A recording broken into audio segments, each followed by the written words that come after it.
morning, dear students. Today's topic for discussion is vectors for cloning genes in plants and animals.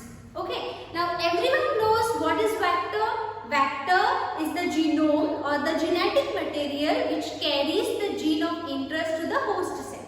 Right? Now, which are the vectors we have seen?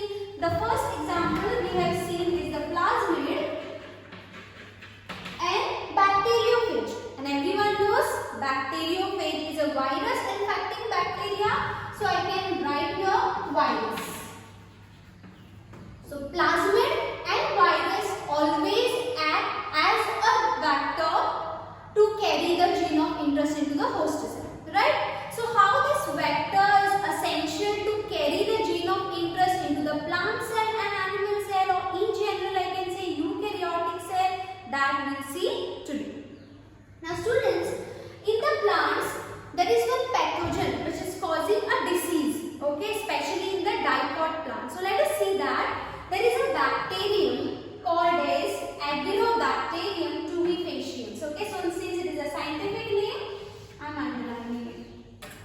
So this pathogen or this bacteria is causing a disease in the plants, especially the dicots, okay, dicot plants, and that too the broadleaf plants, okay, like for example tomato, sunflower, then I can consider soya bean, cotton plants. In these plants, this Agrobacterium tumefaciens is causing a type of disease.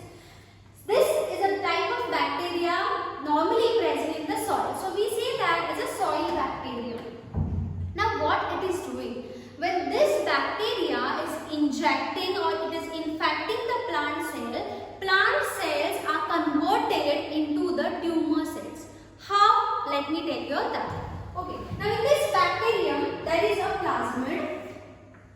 Imagine this is a plasmid. In this plasmid there is a special portion. Okay. Before that I tell you, this plasmid is also called as TI plasmid.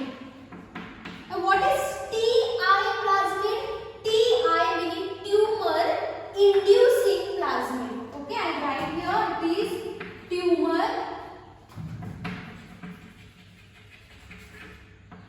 inducing plasmid.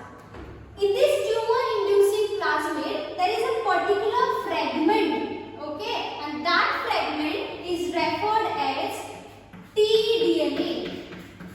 Okay, a particular fragment of DNA that is called as tDNA, and this DNA is causing the tumors into the plant cell. Okay, so when the bacteria is infecting the plant cell, for example the tomato plant, okay, let me consider in the tomato plant when this bacteria is going, so what exactly will go?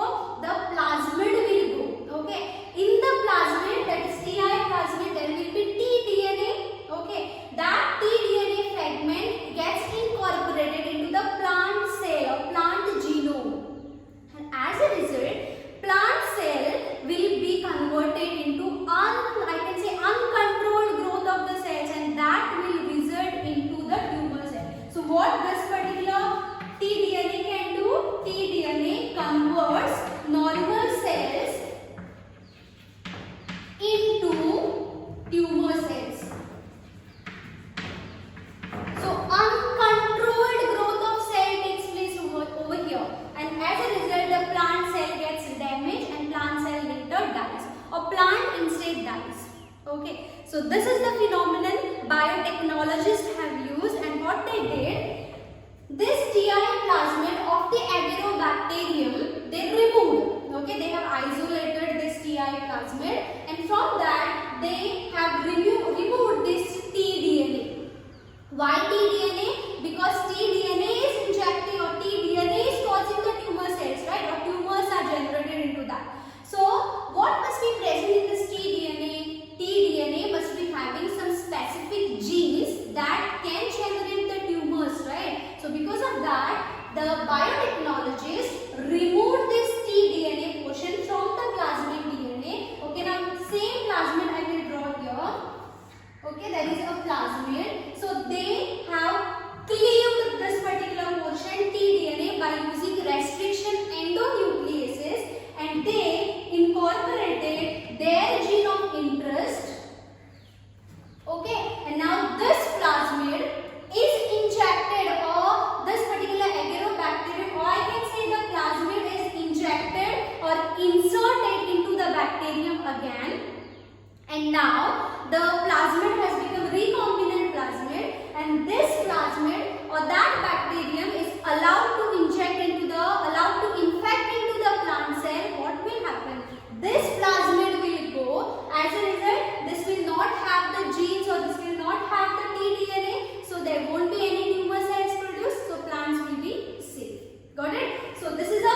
by the presence of enzyme transcriptase.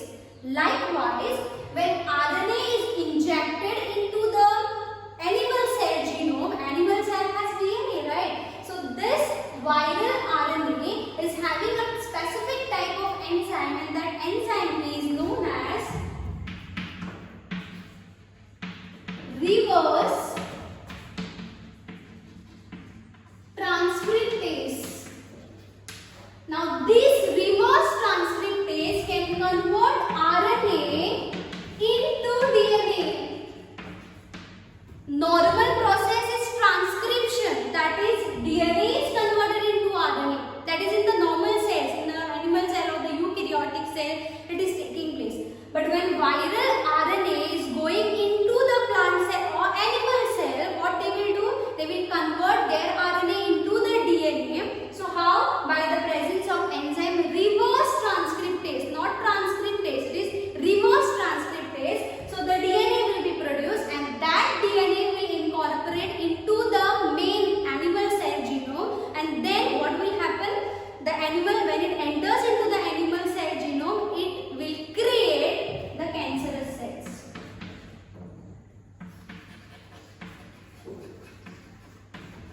So here, normal cells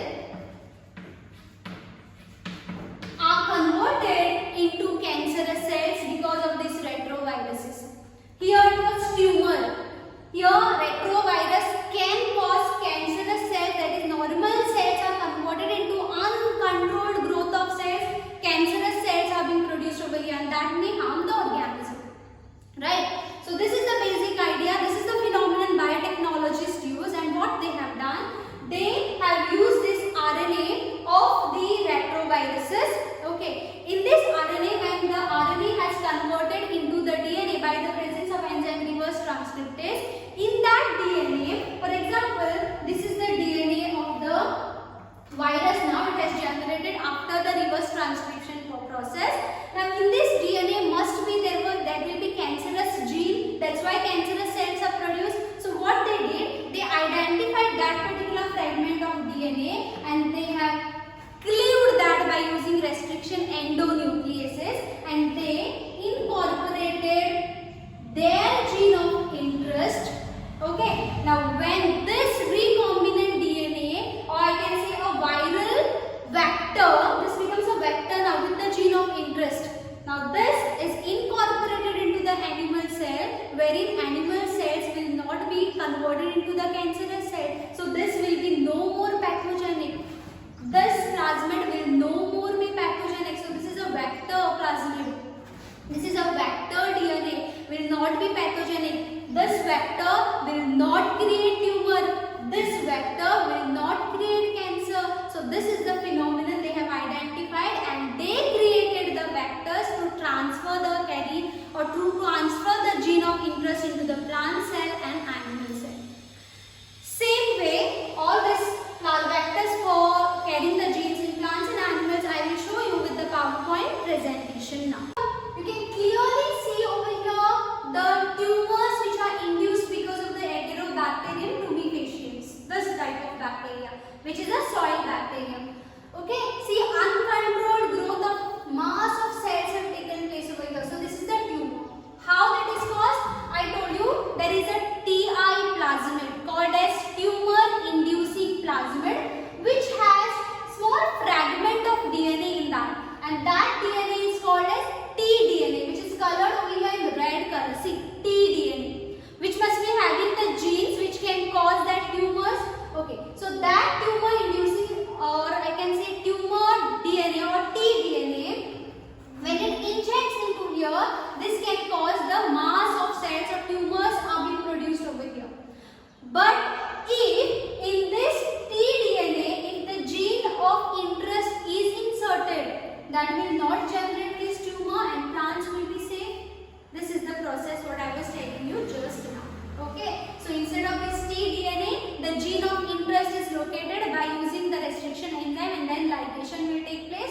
So this has become a vector now, TI vector also I can say, and that vector is inserted with the gene of interest into the plant cell, wherein there will be no more tumors generated into the plant cell. This is about without the vector which is carrying the gene of interest into the plant cells. Now the same process, it's very easy. Ti plasmid is being taken up. In that Ti plasmid there is tDNA wherein there is gene of interest is located. You can see the red one over here. So now this has become the recombinant plasmid or a vector plasmid. You can see this. And now that plasmid tDNA carrying the new gene of interest, when this plasmid is entering into the normal cells, the plant cell will be having new gene of interest tDNA, and as a result no tumors generated into this plant cell. Plant is completely safe. This is the process how they are carrying it. Next, I told you about retroviruses. You can see the viral plasmids. Okay, that viral plasmid, actually there is viral RNA which by using reverse transcriptase enzyme produces viral DNA. So this is the viral plasmid which can cause cancerous cells into the plant cells. So more viruses will be produced. So cancers uncontrolled growth of cells, and that will be a viral cells into the animal cell. But what they